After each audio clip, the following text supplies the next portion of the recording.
Hey everyone, in this video I'm going to show you how to deploy a Next.js app to an S3 bucket completely from scratch. So here's a demonstration of it here. We have our React app that's been deployed to an S3 bucket, which we can tell by this URL right here, S3 website, and then our region, Amazon, AWS.com, and everything works here. So all the JavaScript successfully loaded, the entire app works, and we're going to do this completely from scratch. And we're also going to have some deploy scripts. So we're going to create a deploy script, teardown script. So the deploy script is what I ran to get all this up and running. And then we have an equivalent teardown script. Let's say I run this. What it'll do is empty our S3 bucket, destroy the infrastructure. We can see everything's been destroyed.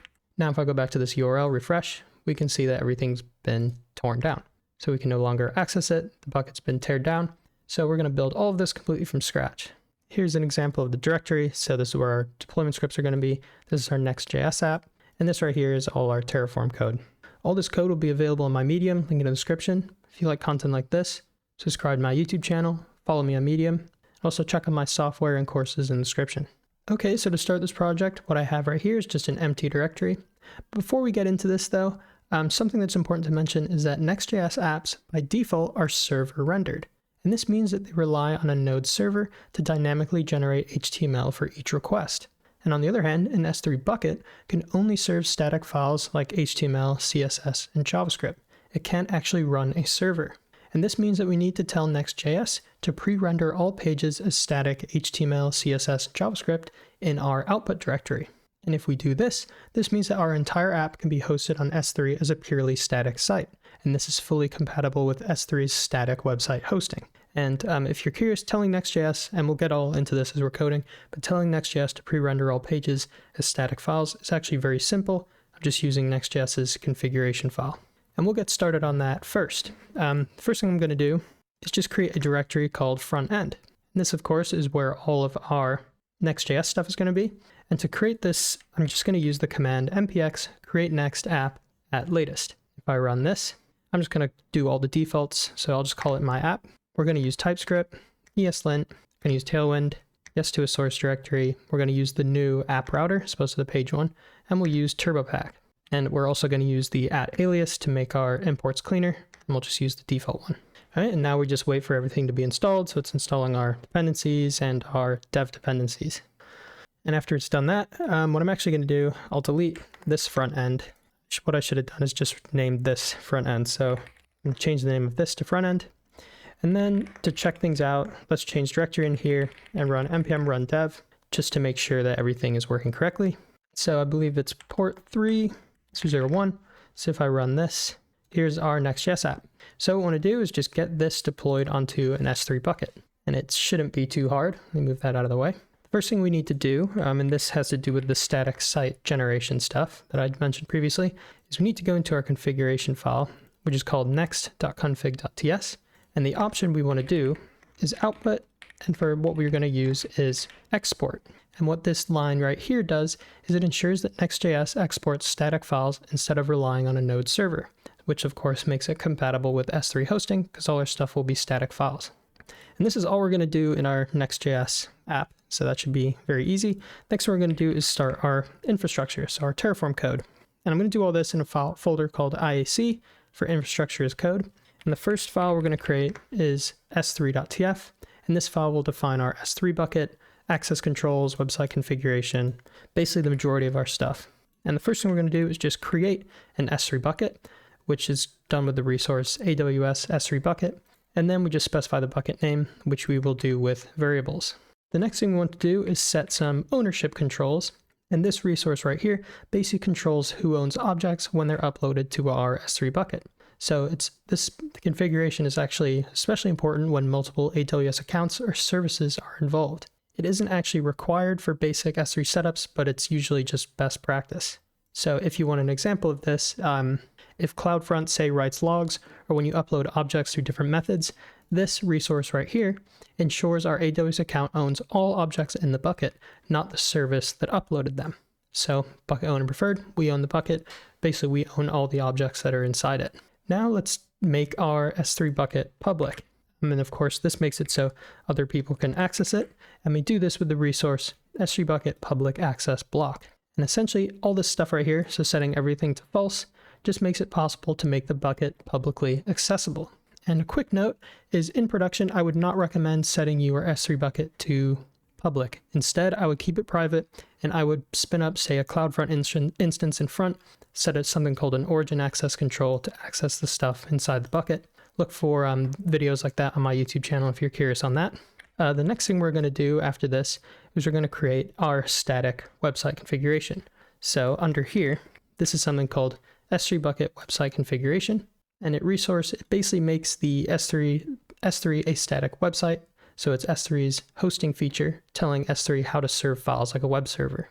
And we're basically saying for the index document or the document at the root path, use index.html. And for any errors, say like a not found page, use index.html as well. And this of course works for React apps like Next.js because it's usually just a single HTML file that then the JavaScript that's loaded changes what is rendered. So we always want to serve up our index.html file. And now we want to create something that is usually confusing to people who are new to AWS, and this is something called policies. So I just pasted this right below the website configuration. And what this policy does is makes our bucket fully public. So essentially what this does right here is it allows anyone on the internet to read any file. So we can see what we're doing is allowing a get object on the resource, which is our S3 bucket, and this -- means everything in it. The principals are basically who, the type, which could be a service or a user, we're saying anyone, and the identifier, so it could be an Amazon resource number, and we're saying anyone as well, so we're not restricting anything. And then we attach this to our S3 bucket. And we also note that we have to use a depends on here, because if you try to attach a public bucket policy before disabling the public access blocks, then the policy attachment fails. So you can see how this right here works with which one is this right here? Our public access block, because what we're doing is public access block, React bucket block. So this won't run. We won't use this until all of this has finished. And that's all we need to get S3 to act like a web server. Next thing let's do is create our providers. So I'm going to do a providers.tf file. And in this, we're just going to specify our providers. So we're going to say that we want you to use Terraform version 1.6.0 or greater. I just kind of chose this number at random. And then we want AWS, specifically version 6.0 or greater. And then here's where we configure our AWS provider. So what region to spin up our infrastructure in, what profile to use. And of course, I'm assuming that you have your credentials already set up in .aws-credentials and all that. And this is the profile that you have the credentials for. So the access token, that kind of stuff. Now that we've done that, let's get rid of some of these errors by creating these missing variables, which is variables.tf. And the variables that we need that are specified throughout are the region, which for me is going to be EUS2, which is London. Profile, this will be different for you. For me, it's called Terraform because that's the profile that I created in the AWS console and also the one that I have the credentials set up for. And then the bucket name right here, which has to be globally unique. So if I haven't forgot to tear this down for any reason, this name will be taken, so you'll probably get an error that you need to create your own bucket name. And that's it there.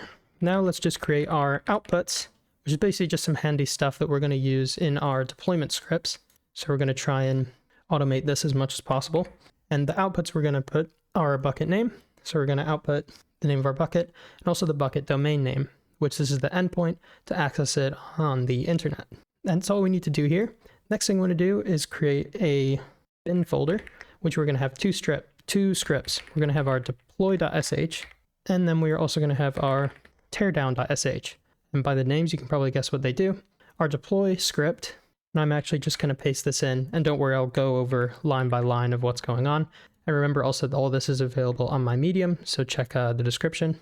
But essentially what the script does, and I will not lie, a lot of this script is mainly AI generated, but it works just as well. And what it does is it automates the deployment of our Next.js application to S3. So it basically creates the required infrastructure, so our S3 bucket, builds the Next.js app into static files, and then syncs them to the S3 bucket. So it spins up our infrastructure, deploys it to S3 after building our Next.js app. So the first thing we do is set our shebang. After that, we're saying with this right here, exit immediately if any command fails. So if any of this fails, the script will just stop running. Here we get the directory for our script, then the parent directory or our project's root, so that we don't have to jump around. It just makes it easier to keep track of where we are when we're running commands. We set our front end directory, which is front end, and our infrastructure, which is IAC. Just some nice little log message here to what's going on. We move into our infrastructure directory and we initialize Terraform. And input false basically means we're not going to ask for variables, even though we have our variables file anyway, so this isn't necessarily needed. Then we have our Terraform apply auto approve, which says, sure, everything's good, just spin it up. And then here is where we extract from our Terraform outputs. So we're going to set variables bucket name, bucket URL to the outputs that we have in this file right here. Then after that, so that's assuming our AWS infrastructure is spun up successfully, we move into building our Next.js app and getting it into S3. So we move to our front end directory, install everything, build it, then go to the root directory, and we run this command right here, sync, which syncs up our front end, basically syncs up our output to our bucket, which also just means it deploys our files there. And then we just have some nice stuff listed here. And that's all we need to get all this running. So what should happen now? And actually need to go into the bin directory. First, we need to make this file executable, which I'm going to do chmod, make it executable, and it is deploy.sh. And now I'll just run it like this and hope that everything works. So we can see right now Terraform is initializing. Looks like it initialized successfully. There we can see that it's applied everything. So we have 5 resources to add. Here's the stuff listed down here. So these are our outputs. And now we're building our Next.js app. We've built everything here. Looks like everything was uploaded. And cool, so it looks like everything was successful. So now what we need to do is go to our website. So here you remember it's on localhost. Now let's type in this URL here. And here it is. So just as easy as that, everything is set up. So our Next.js app is up on the internet, ready for people to see. And it's just very easy to get it done that way. And so now that we have this set up, let's actually work on our teardown script, because me personally, I'm not going to keep this up because this was just demonstration. So what I'm going to do is go into teardown. Let's focus on getting rid of all this stuff now, which once again, I'm going to be honest, this is pretty AI generated, but it works pretty decently for this demonstration. So once again, exit immediately if anything fails, get our root and script and root directories. First, we're going to navigate into our infrastructure directory. And what we're going to do is get our bucket name from our outputs, and then use that to remove everything from our S3 bucket, because we can't tear down any infrastructure or any S3 buckets if there's still objects in them. So what we want to do is first remove everything from S3, and then after it's been emptied, we just destroy the infrastructure like that. So this script is actually even simpler than the last one. And so let's go into our bin directory.